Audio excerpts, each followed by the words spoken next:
point out that Mark Carney himself said that he was a self-appointed master negotiator. He said that we would move, that his government would move at unimaginable speeds.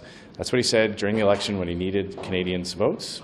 There's been zero evidence of that. In fact, quite the contrary. He's failed at getting his own government legislation through, despite an opposition that has shown great willingness to work together on things.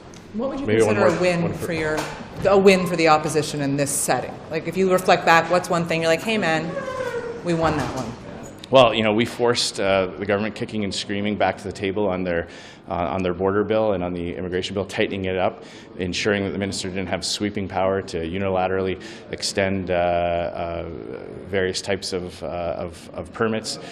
We've forced the government to adopt our position on many aspects about the border bill. We've stood up for free speech. We've stopped the government overreach into using that piece of legislation to expand the government's power to control what Canadians can see and say online and that type of thing. So we've stood up for civil liberties while at the same time supporting measures that give our border guards real authority to enforce the law, and hopefully when we come back in the spring, we'll see real measures from this government with real bail reform. I mean, we've got.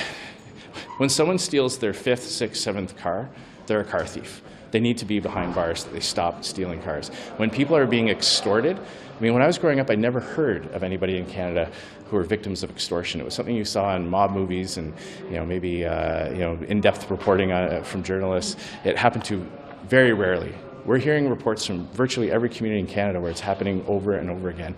This Liberal government has done nothing to address that. So we hope in the spring they come back with some meaningful criminal justice reform that will undo the damage that 10 years of Liberal easy bail policies have caused.